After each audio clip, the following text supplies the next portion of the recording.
I followed Greg and his build for the past few months, and after tons of wrenching and preparation on Greg's part, it is finally time for Pikes Peak 2022. Greg is here with a car he built, a Radical SR3 running a 2-liter TDI engine with 3 turbos, mated to a dual-clutch Porsche PDK transmission.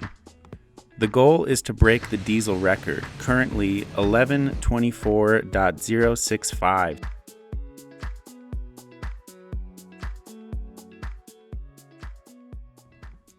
I got in just in time for Greg's first weekend of testing. That's Friday, Saturday, and Sunday morning on the mountain, 2 weeks before race day on June 26th. Waking up at 2 a.m., meeting Greg at the shop at 3 a.m., and by first light, we're already up on the mountain, pulling the Radical out of the trailer, putting on the tire warmers, and fueling.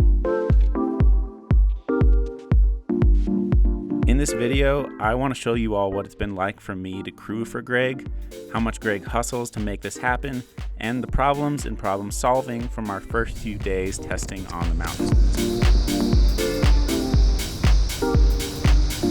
So it's day 1, Friday morning, and we're running the middle section. This is already unlike anything from the motorsport that I'm used to.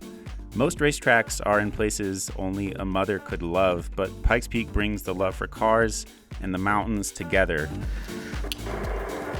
Oh, the woodpecker was nice. You hear that?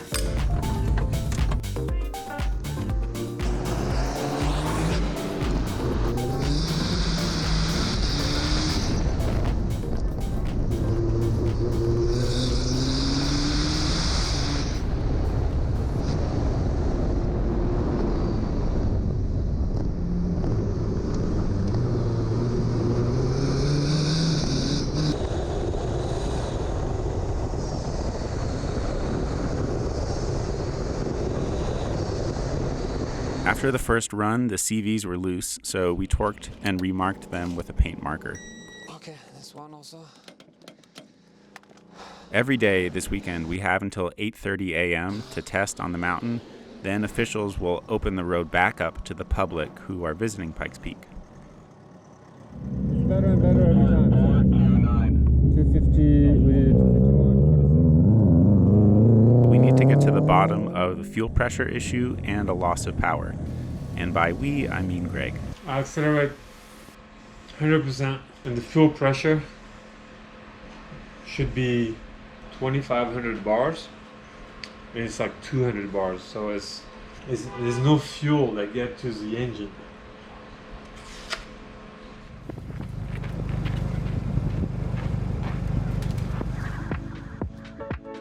The top section is epic. The start line is at Devil's Playground, named so because of a weather event where lightning jumps from rock to rock. There's just a ton of exposure, huge visibility. It's super cool up here.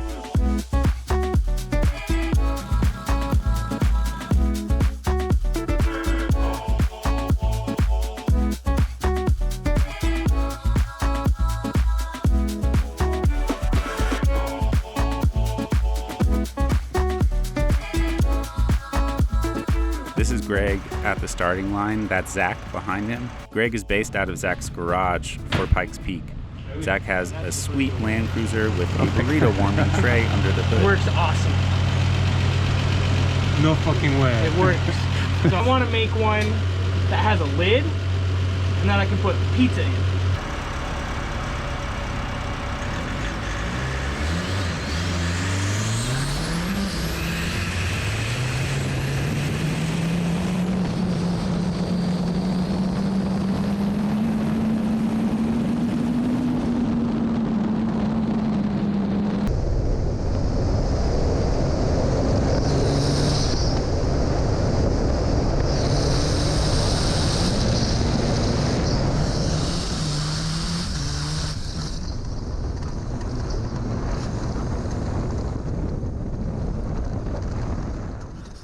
After the first run, the turbo speed sensor for the second turbo failed. Well, did you undo these and kind of wiggle the wire to see if there's a sweet spot where it connects? If we just ran the car like this, the turbo might spin too fast. So since Zach and Greg couldn't fix the sensor on the mountain, Greg just opened the wastegate. When the wastegate is opened, like Greg just did here, the exhaust gas just escapes instead of spinning the turbo. So with 2 out of 3 turbos, Greg runs again. Because we're still having fuel pressure issues, on this run I put a GoPro underneath the car with a flashlight pointed at the gauge for the low pressure fuel pump. During this run, you can see massive dips in fuel pressure at different points.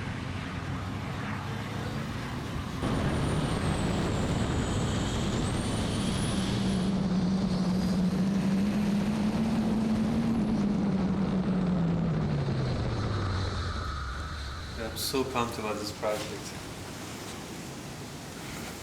Fuel is done.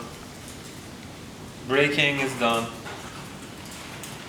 I need to do the electrical stuff like in the cooling, and I can put my engine and trans inside.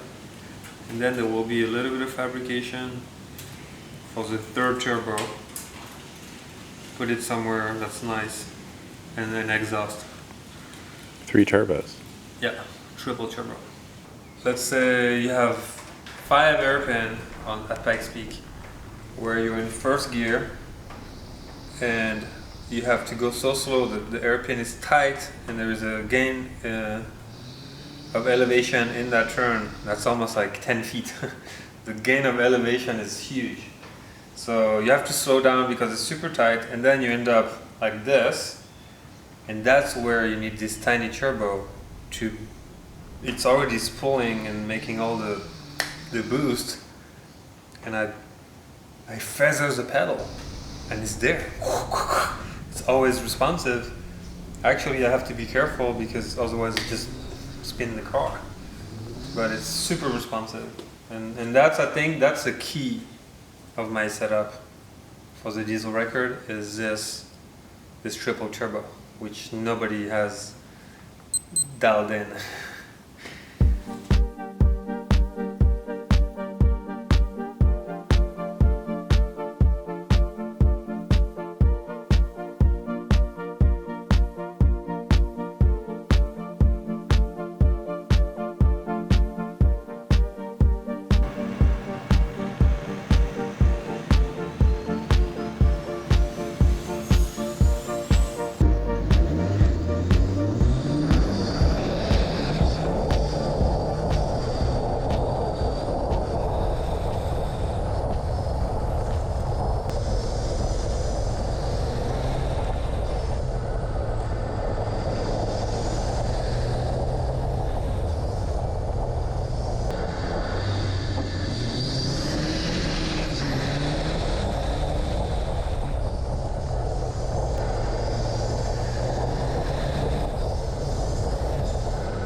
So I saw a little bit of smoke because I have a mirror up front.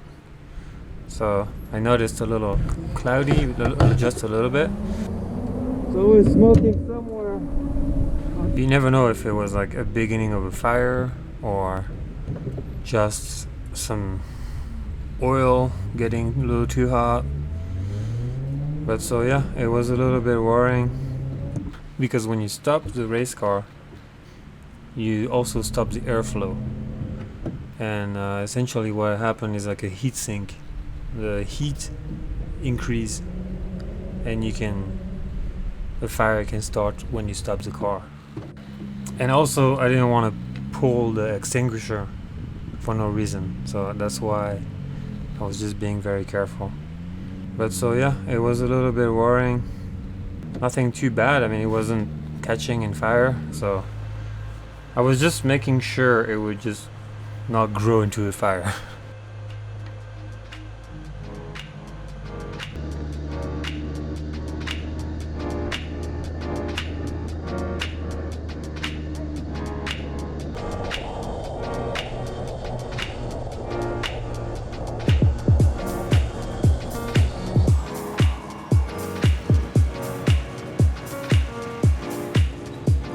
So after driving back down and coming back into the pits, inspecting and confirming that there's leaking oil in different parts of the engine bay, Greg decided to be safe and call it for the day after one run.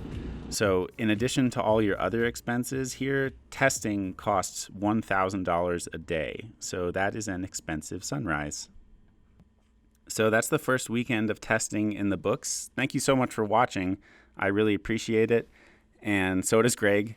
And we're heading back into the garage to work on this whole to-do list of things that we broke, which is the point. You know, you want to break these things before the race and bulletproof the car and make it as fast and as safe as possible.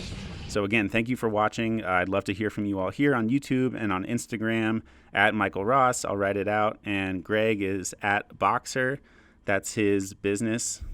Putting engines just like this 2-liter in the Radical, but maybe without 3 turbos, but putting engines just like that into Westies, into Vanagons.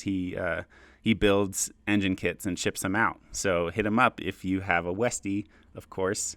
And we'll definitely be putting out more videos of the progress at Pikes Peak.